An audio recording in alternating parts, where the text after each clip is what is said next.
وقال فرعون ذروني أقتل موسى وليدع ربه إني أخاف أن يبدل دينكم أو أن يظهر في الأرض الفساد. وقال موسى إني عذت بربي وربكم. السلام عليكم ورحمة الله وبركاته. إن الحمد لله نحمده ونستعينه ونستغفره ونعوذ بالله من شرور أنفسنا ومن سيئات أعمالنا من يهده الله فلا مضل له ومن يضلل فلا هادي له وأشهد أن لا إله إلا الله وحده لا شريك له وأشهد أن محمدًا عبده ورسوله. يا أيها الذين آمنوا اتقوا الله حق تقاته ولا تموتن إلا وأنتم مسلمون. يا أيها الناس اتقوا ربكم الذي خلقكم من نفس واحدة وخلق منها زوجها وبث منهما رجالا كثيرا ونساء واتقوا الله الذي تساءلون به والأرحام إن الله كان عليكم رقيبا. يا أيها الذين آمنوا اتقوا الله وقولوا قولا سديدا يصلح لكم أعمالكم ويغفر لكم ذنوبكم ومن يطع الله ورسوله فقد فاز فوزا عظيما. أما بعد فإن أصدق الحديث كتاب الله وخير الهدي هدي محمد صلى الله عليه وسلم وشر الأمور محدثاتها فإن كل محدثة بدعة وكل بدعة ضلالة وكل ضلالة في النار.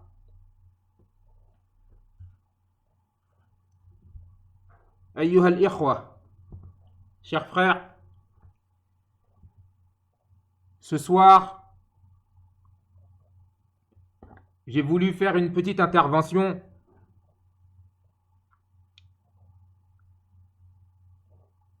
pour une occasion spéciale.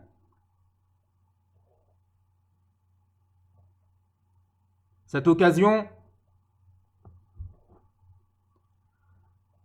ce sont les jours que nous vivons durant ce mois de Rabi' al-Awwal et qui sont des jours pendant lesquels certaines personnes parmi les gens de l'innovation et parmi les ignorants qui suivent les gens de l'innovation fêtent et célèbrent la naissance du prophète sallallahu alayhi wa sallam.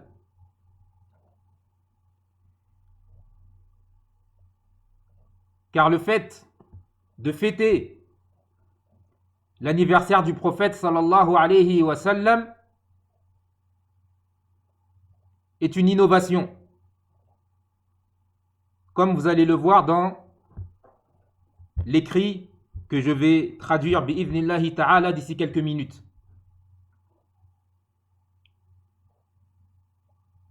En effet, le fait de fêter l'anniversaire du prophète sallallahu alayhi wa sallam n'a aucune origine dans la religion. Et de ce fait, les savants, anciens et contemporains,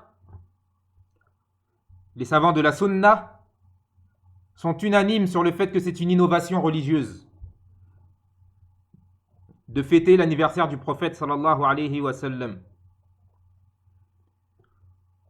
Ceci tout en sachant qu'il y a une grande divergence entre les savants et les historiens concernant la date exacte de la naissance du prophète sallallahu alayhi wa sallam.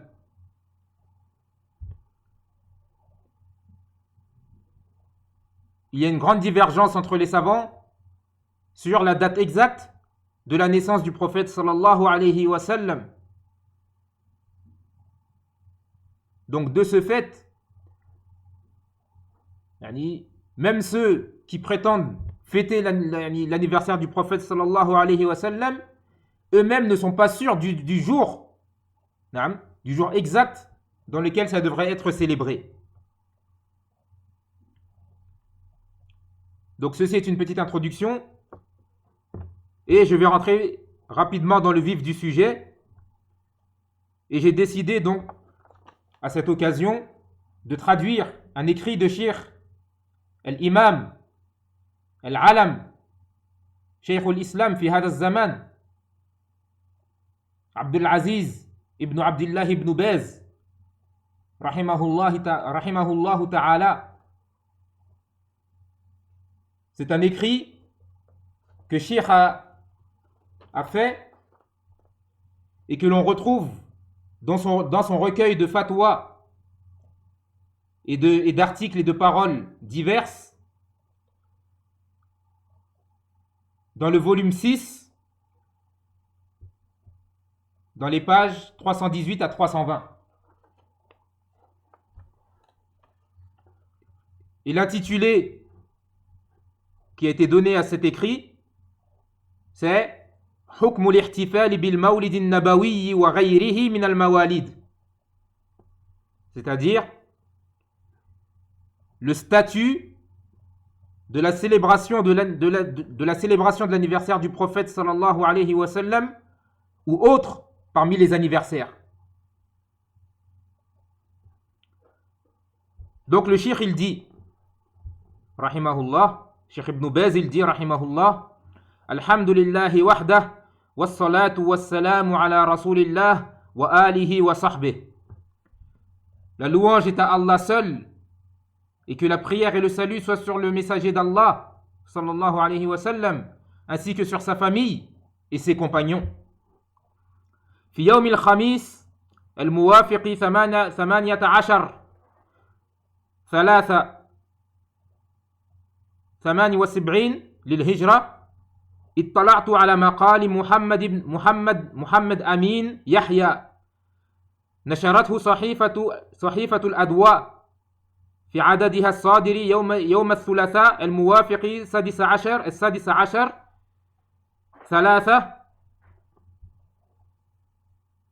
78 و300 وألف من الهجرة. ذكر فيه الكاتب المذكور أن المسلمين في كافة أقطار الأرض يحتفلون بيوم المولد النبوي على صاحبه أفضل الصلاة وأكمل التسليم بشتى أنواع الاحتفالات، وأنه يجب علينا قبل غيرنا أفرادا وجماعات أن نحتفل به احتفالا عظيما، وعلى الصحف أن تهتم به وتدبج به المقالات وعلى الإذاعة أن تهتم بذلك وتعد البرامج الخاصة لهذه المناسبة الذكرى الخالدة. هذا ملخص المقال المذكور. Donc le cheikh il dit, ce jeudi correspondant au 18 Rabi' al-Awwal 1378 de l'Hégire, j'ai pris connaissance de l'article de Mohammed Amin Yahya qui a été propagé par le journal Al-Adwa dans son numéro qui est apparu le mardi 16 Rabi' al-Awwal 1378 de l'Hégire. L'auteur en question cite dans cet article que les musulmans dans tous les coins de la terre fêtent le jour de la naissance du prophète sallallahu alayhi wa sallam par tout type de célébration, et qu'il est une obligation sur nous, et qu'il est une obligation pour nous avant les autres, individuellement et en groupe, il est une obligation pour nous de célébrer ou de fêter cette grande célébration. Et il incombe aux journaux de donner de l'importance à cela et d'orner leurs articles de cela. Et il implique à la radio également de donner de l'importance à cela en préparant des programmes spéciaux à cette occasion. Le rappel éternel. Ceci est la synthèse de l'article en question. Donc là, Cheikh Ibn Baz, rahimahullah, il a cité donc, en résumé, ce que ce Mohamed Amin Yahya avait dit. Comme quoi que les musulmans doivent fêter l'anniversaire du prophète sallallahu alayhi wa sallam, etc., etc. Puis Cheikh Ibn Baz, il dit وَقَدْ عَجِبْتُ كَثِيرًا من جرأة هذا الكاتب من جرأة هذا الكاتب على الدعاية بهذا المقال الصريح إلى بدعة منكرة تخالف ما كان عليه رسول الله صلى الله عليه وسلم وأصحابه الكرام والسلف الصالح التابعون لهم بإحسان في بلاد إسلامية تحكم شرع الله وتحارب البدع ولواجب النصح لله ولكتابه ولرسوله وللمسلمين رأيت أن أكتب كلمة على هذا المقال تنبيها للكاتب وغيره على ما تقتضيه الشريعة الكاملة حول الاحتفال بمولد النبي صلى الله عليه وسلم. Donc il dit, Cheikh, et j'ai été très étonné de l'audace de cet auteur. J'ai été très étonné de l'audace de cet auteur à appeler, à travers cet article explicite, à appeler à une innovation et à un acte répréhensible qui contredit ce sur quoi était le messager d'Allah sallallahu alayhi wa sallam, ainsi que ses nobles compagnons et les pieux prédécesseurs, ceux qui les ont suivis convenablement. Et il appelle à cela dans un pays islamique qui juge avec la loi d'Allah et qui combat les innovations. Et étant donné qu'il est obligatoire de porter conseil et d'être sincère envers Allah, envers son livre, envers son messager et envers les musulmans, j'ai vu qu'il était important que j'écrive quelque chose concernant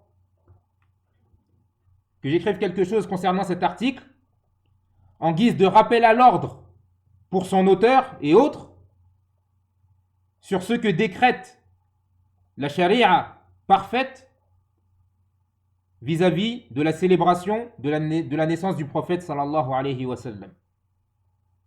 فأقول لا ريب أن الله سبحانه بعث محمدا صلى الله عليه وسلم بالهدى ودين الحق وهما العلم النافع والعمل الصالح ولم يقبضه إليه حتى أكمل له ولأمته الدين وأتم عليهم النعمة كما قال سبحانه وتعالى اليوم أكملت لكم دينكم وأتممت عليكم نعمتي ورضيت لكم الإسلام دينا. فأبان سبحانه بهذه الآية الكريمة أن الدين قد كمل والنعمة قد أتمت. فمن رام أن يحدث حدثا يزعم أنه مشروع وأنه ينبغي للناس أن يهتموا به ويعملوا به فلازم قوله إن الدين ليس بكامل بل هو محتاج إلى مزيد وتكميل ولا شك أن ذلك باطل بل من أعظم الفرية على الله سبحانه والمصادمة لهذه الآية الكريمة. Donc Cheikh il dit, il n'y a aucun doute qu'Allah subhanahu wa ta'ala a envoyé Muhammad sallallahu alayhi wa sallam avec la guidée et la religion de vérité, qui sont la science bénéfique et les œuvres pieuses. Et Allah n'a pas pris son âme jusqu'à ce qu'il lui ait complété pour lui et pour sa communauté la religion, et qu'il ait accompli son bienfait à leur égard. Comme Allah nous dit, dans la traduction rapprochée du sens du verset, Aujourd'hui, j'ai parachevé pour vous votre religion et j'ai accompli mon bienfait entier à votre égard et j'agrée l'islam comme religion pour vous. Donc Allah, dans ce noble verset, a clairement exposé que la religion a été complété et que les bienfaits ont été accomplis. Et que le bienfait a été accompli. Donc quiconque souhaite apporter une nouveauté religieuse en prétendant que c'est légiféré et qu'il incombe aux gens de donner une importance à cela et de l'appliquer, celui qui dit ça, sa parole implique que la religion n'est pas complète, mais qu'elle a besoin de rajouts et de choses pour la compléter. Et il n'y a pas de doute que cela est faux. Mais carrément, ceci fait partie du plus grand mensonge sur Allah subhanahu wa ta'ala. Et ceci contredit totalement le noble verset que nous avons cité. ولو كان الاحتفال بيوم المولد النبوي مشروعا لبينه الرسول صلى الله عليه وسلم لأمته لأنه أنصح الناس وليس بعده نبي يبين ما سكت عنه من حقه لأنه صلى الله عليه وسلم خاتم النبيين وقد أبان للناس ما يجب له من الحق كمحبته واتباع شريعته والصلاة والسلام عليه وغير ذلك من حقوقه الموضحة في الكتاب والسنة ولم يذكر لأمته أن الاحتفال بيوم مولده أمر مشروع حتى يعملوا بذلك ولم يفعله صلى الله عليه وسلم طيلة حياته ثم الصحابة رضي الله عنهم أحب الناس له وأعلمهم بحقوقه لم يحتفلوا بهذا اليوم لا الخلفاء الراشدون ولا غيرهم ثم التابعون لهم بإحسان في القرون الثلاثة المفضلة لم يحتفلوا بهذا اليوم أفتظن أن هؤلاء كلهم جهلوا حقه أو قصروا فيه حتى جاء المتأخرون فأبانوا هذا النقص وكملوا هذا الحق لا والله لن يقول هذا عاقل يعرف حال الصحابة وأتباعهم بإحسان. Donc Cheikh il dit, et si le fait de fêter la naissance du prophète sallallahu alayhi wa sallam était légiféré, le prophète sallallahu alayhi wa sallam nous l'aurait expliqué. Le prophète sallallahu alayhi wa sallam l'aurait expliqué à sa communauté, car il était la personne qui était le plus sincère et le meilleur conseiller envers les gens. Et il n'y a pas de prophète après lui pour venir expliquer aux gens des choses sur lesquelles il se serait tu, qui font partie de ses droits sur nous. Car le prophète sallallahu alayhi wa sallam est le sceau des prophètes. Et il a expliqué aux gens tout ce qui lui revenait comme droit. Tout ce qui lui revenait comme droit. Tel que le fait de l'aimer et de suivre sa législation. Et de prier et d'invoquer le salut pour lui. Et bien d'autres choses parmi les droits qu'il a sur nous qui sont clairement exposés dans le Coran et dans la Sunna. Et il n'a pas cité à sa communauté, et le prophète sallallahu alayhi wa sallam n'a pas cité à sa communauté que le fait de fêter le jour de sa naissance était une chose légiférée, jusqu'à ce qu'on dise qu'ils doivent faire cela. Et lui-même ne l'a pas fait sallallahu alayhi wa sallam tout au long de sa vie.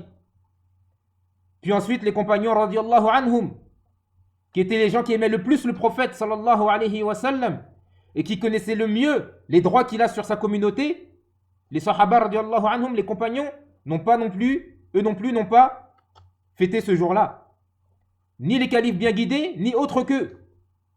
Puis ensuite, également, les tabi'oun, ceux qui ont suivi les sahaba radiyallahu anhum convenablement dans les trois premières générations, dans les trois meilleures générations, les trois premières et meilleures générations, les tabi'oun également n'ont pas fêté ce jour-là.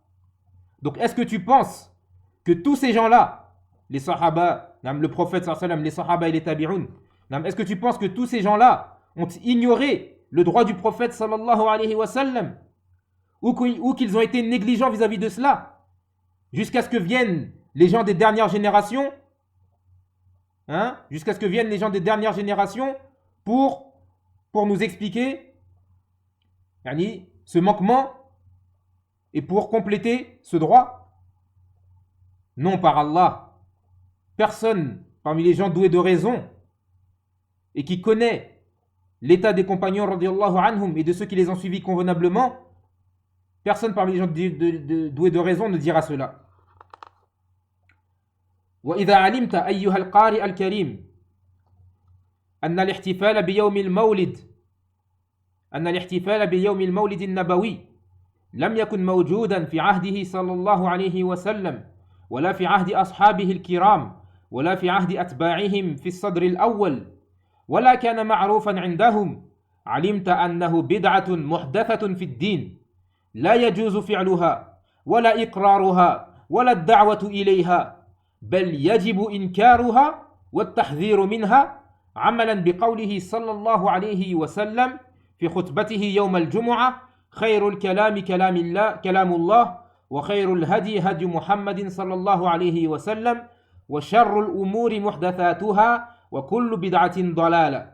وقوله صلى الله عليه وسلم: عليكم بسنتي وسنة الخلفاء الراشدين المهديين من بعدي تمسكوا بها وعضوا عليها بالنواجذ وإياكم ومحدثات الأمور فإن كل محدثة بدعة وكل بدعة ضلالة. وقوله عليه الصلاة والسلام: من أحدث في أمرنا هذا ما ليس منه فهو رد. وفي لفظ: من عمل عملا ليس عليه أمرنا فهو رد. والأحاديث في هذا المعنى كثيرة. Donc le cheikh il dit, donc si tu as su, ô noble lecteur, que le fait de fêter le jour de la naissance du prophète sallallahu alayhi wa sallam n'existait pas à son époque, à l'époque du prophète sallallahu alayhi wa sallam, et ni à l'époque de ses nobles compagnons, et ni à l'époque de ceux qui les ont suivis dans les premières générations, et que ce n'était pas connu chez eux, si tu as su cela, eh bien tu sauras que cette chose de fêter l'anniversaire du prophète sallallahu alayhi wa sallam, tu sauras que cette chose est une innovation et une nouveauté dans la religion, qu'il n'est pas permis de le faire, ni de le cautionner, ni d'y appeler, mais il est une obligation plutôt, une obligation de le réfuter et de mettre en garde contre cela, conformément à la parole du prophète sallallahu alayhi wa sallam dans ses discours du vendredi, lorsqu'il disait: la meilleure des paroles est la parole d'Allah, et la meilleure des guidées est la guidée de Mohammed sallallahu alayhi wa sallam. Et les pires des choses sont les nouveautés dans la religion, car toute innovation est un égarement. Également, conformément à sa parole: accrochez-vous à ma sunna et à la sunna des califes bien guidés après moi. Accrochez-vous-y et tenez-vous-y fermement, et méfiez-vous des nouveautés en religion, car certes, toute nouveauté en religion est une innovation, et toute innovation est un égarement. Et également, conformément à sa parole, sallallahu alayhi wa sallam, quiconque innove dans notre religion ce qui n'en fait pas partie, son innovation sera rejetée, son acte sera rejeté. Et dans une autre version de ce hadith, quiconque fait un acte qui ne fait pas partie de notre religion, son acte est rejeté. Et les hadiths qui vont dans ce sens sont nombreux. ومعلوم عند كل من له أدنى مسكة من علم وبصيرة أن تعظيم النبي صلى الله عليه وسلم لا يكون بالبدع كالاحتفال بيوم المولد، وإنما يكون بمحبته واتباع شريعته وتعظيمها والدعوة إليها ومحاربة ما خالفها من البدع والأهواء، كما قال تعالى: قل إن كنتم تحبون الله فاتبعوني يحببكم الله ويغفر لكم ذنوبكم. وقال سبحانه: وما آتاكم الرسول فخذوه وما نهاكم عنه فانتهوا. وفي الحديث الصحيح عنه صلى الله عليه وسلم أنه قال: كل أمتي يدخلون الجنة إلا من أبى. قيل: يا رسول الله ومن يأبى؟ قال: من أطاعني دخل الجنة ومن عصاني فقد أبى. خرجه البخاري في صحيحه. Donc le cheikh il dit, et il est bien connu pour quiconque a un minimum de connaissance et de clairvoyance, que le fait d'honorer le prophète sallallahu alayhi wa sallam,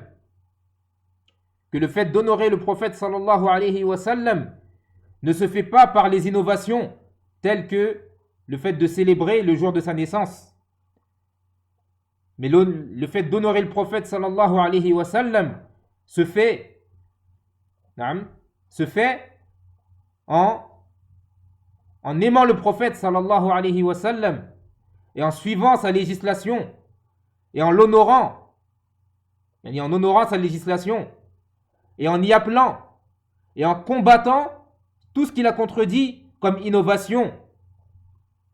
Comme Allah subhanahu wa ta'ala a dit si vous aimez vraiment Allah, Allah s'adresse au prophète sallallahu alayhi wa sallam, dit, si vous aimez vraiment Allah, alors suivez-moi.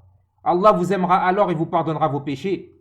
Et également, Allah subhanahu wa ta'ala nous dit dans la traduction rapprochée du sens du verset, ce que le messager vous donne, prenez-le, et ce qu'il vous interdit, abstenez-vous-en. Et dans le hadith authentique, le prophète sallallahu alayhi wa sallam a dit, toute ma communauté entrera au paradis sauf celui qui s'y refuse. Il lui a été dit, ô messager d'Allah, mais qui refuse? Il a répondu, celui qui m'obéit entrera au paradis. Et celui qui me désobéit, c'est celui-là qui aura refusé. Rapporté par Bukhari dans son recueil authentique. وتعظيمه صلى الله عليه وسلم لا ينبغي أن يكون في وقت دون آخر ولا في السنة مرة واحدة بل هذا العمل نوع من الهجران وإنما الواجب أن يعظم صلى الله عليه وسلم كل وقت بتعظيم سنته والعمل بها والدعوة إليها والتحذير من خلافها وببيان ما كان عليه صلى الله عليه وسلم من الأعمال الصالحة والأخلاق الزاكية والنصح لله ولعباده وبالإكثار من الصلاة والسلام عليه وترغيب الناس في ذلك وتحريضهم عليه فهذا هو التعظيم الذي شرعه الله ورسوله صلى الله عليه وسلم للأمة ووعدهم الله عليه الخير الكثير والأجر الجزيل والعزة في الدنيا والسعادة الأبدية في الآخرة. Et honorer le prophète sallallahu alayhi wa sallam. Et le fait d'honorer le prophète sallallahu alayhi wa sallam, il ne convient pas que ceci soit fait à un moment au détriment de d'autres, ou que ce soit fait dans l'année une seule fois.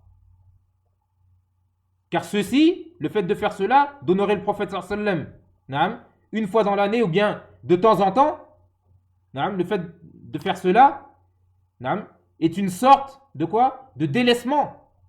C'est une sorte de délaissement. Mais carrément l'obligation,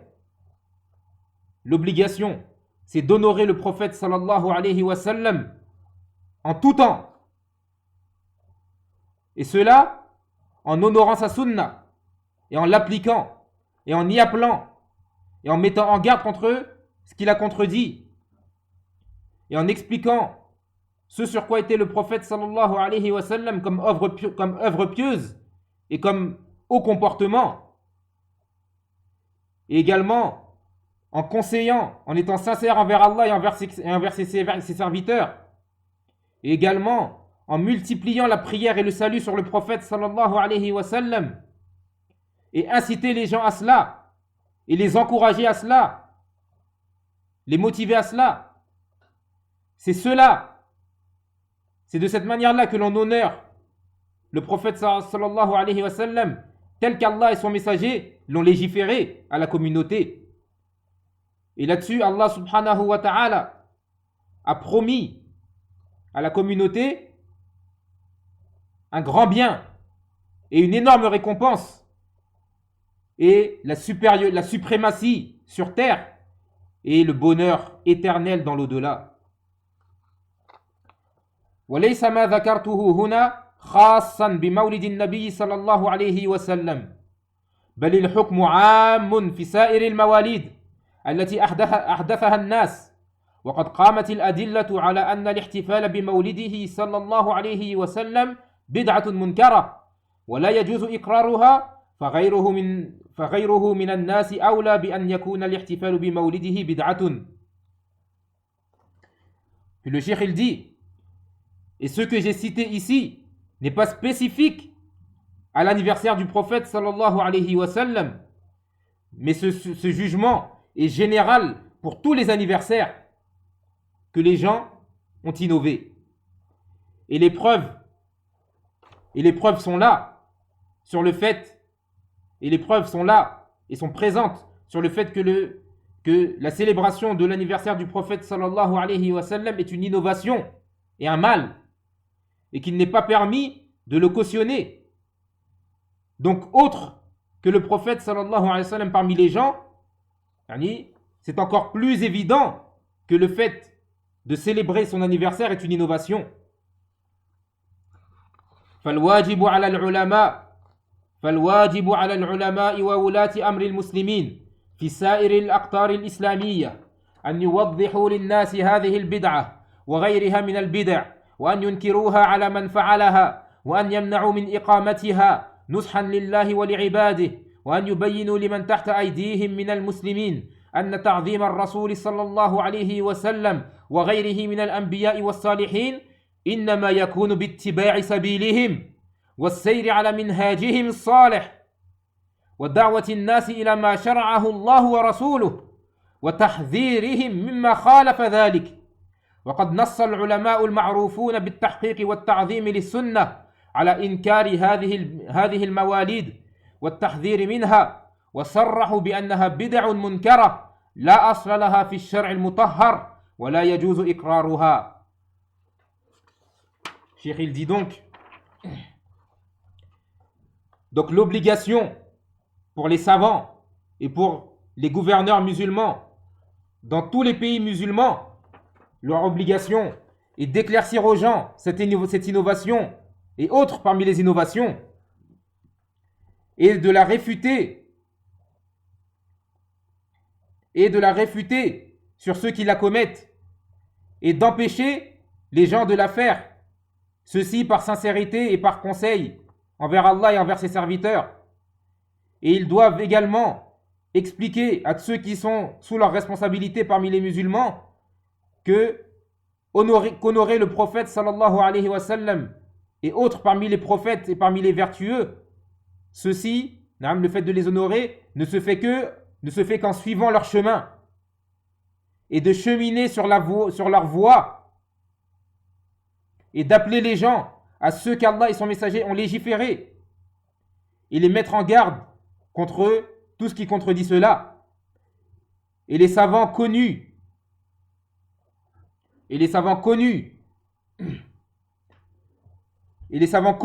pour leur analyse, et les savants connus pour l'analyse et pour la vénération de la sunna, et les savants connus pour leur analyse et la vénération de la sunna ont tous dit et ont tous réfuté ces anniversaires, et ils ont mis en garde contre cela, et ils ont clairement dit qu'elles étaient des innovations mauvaises et des choses mauvaises qui n'ont aucune origine dans la religion,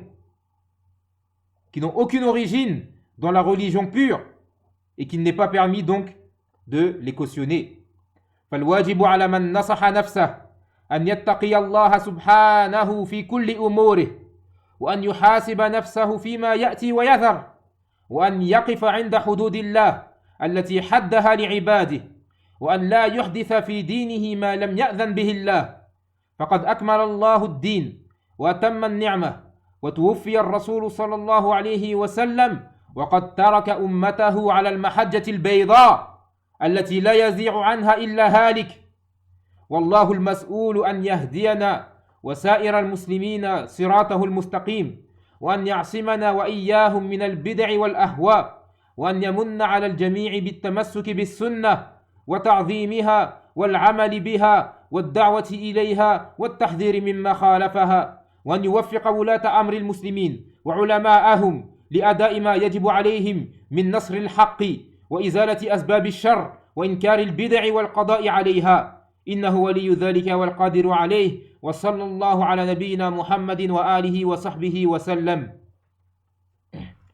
Donc le cheikh, il termine en disant, donc l'obligation pour quiconque est sincère envers lui-même, c'est de craindre Allah subhanahu wa ta'ala, de craindre Allah subhanahu wa ta'ala dans toutes ses affaires, et qu'il se remette en question dans ce qu'il fait et ce qu'il délaisse, et qu'il s'arrête aux limites d'Allah, aux limites qu'Allah a délimitées à ses serviteurs, et qu'il n'innove pas dans la religion des choses qu'Allah n'a pas permises, car certes Allah a parachevé la religion et il a accompli son bienfait, et le messager sallallahu alayhi wa sallam est mort en laissant sa communauté sur une voie claire. Nul ne s'en égare si ce n'est une personne vouée à la perdition. Et Allah est celui à qui nous demandons de nous guider, ainsi que tous les musulmans, dans le droit chemin, et de nous préserver, ainsi que des innovations, et qu'il accorde à tous l'attachement à la sunna, et le fait de l'honorer, et de l'appliquer, et d'appeler à elle, et de mettre en garde contre ceux qui la contredit. Et également, Allah est celui à qui nous demandons d'accorder, de guider, et Allah est celui à qui nous demandons de guider les gouverneurs musulmans, ainsi que les savants, de les guider à accomplir ce qui est une obligation sur eux, comme secours de la vérité, et comme annulation des causes du mal, et comme réfutation des innovations, et d'anéantir les innovations. Certes, Allah subhanahu wa ta'ala est celui vers qui nous revenons dans cela, et il est celui qui est capable de cela. Wa sallallahu ala nabiyyina Muhammadin wa alihi wa sahbihi wa sallam. Et juste pour finir, donc, j'ai fait un résumé donc des points que le cheikh a cités là-dedans, dans cet écrit. Donc, ceci est un résumé des points de la réfutation du cheikh à ce Mohamed Amin Yahya, et également quelques enseignements, les enseignements qu'il y a à tirer et les leçons qu'il y a à tirer de cette réplique de Cheikh Ibn Baz rahimahullah. Donc, la première des choses, 1.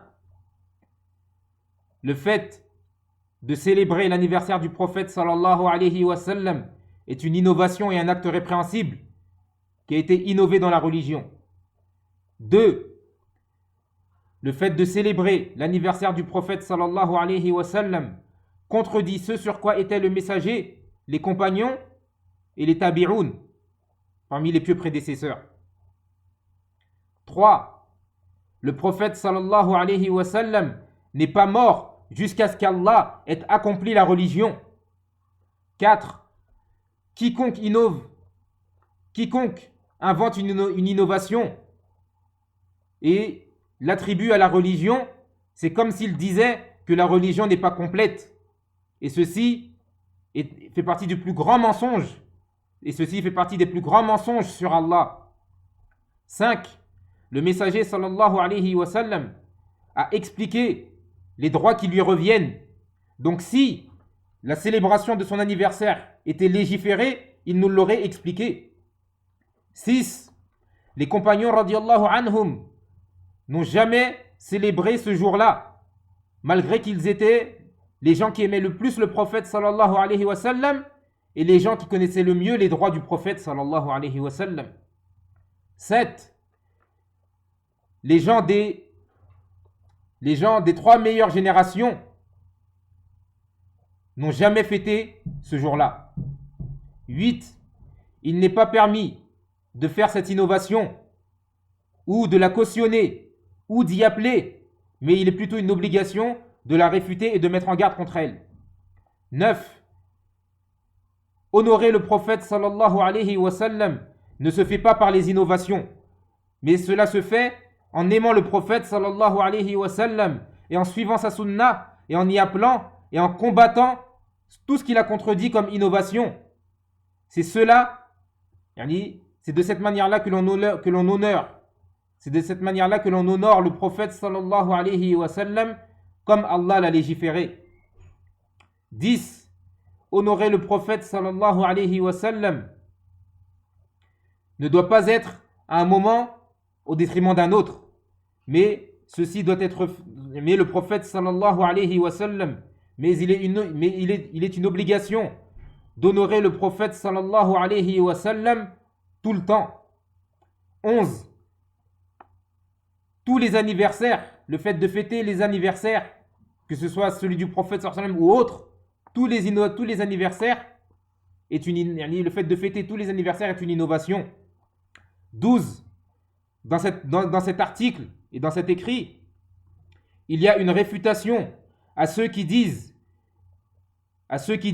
qu'il ne faut pas citer les gens par leur nom dans la mise en garde et dans la réfutation, de manière globale, et qu'il faut se suffire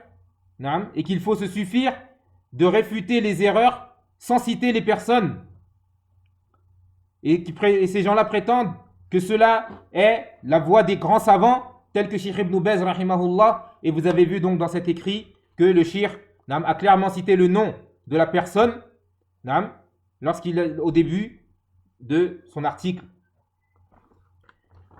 13, et c'est le dernier point, et c'est là-dessus que je vais terminer. Il y a également dans cet écrit une réfutation à ceux qui disent qu'il est une obligation de conseiller la personne avant de la réfuter ou avant de mettre en garde contre elle, et qui prétendent que ceci est la voie des savants de la sunna et des imams de la sunna.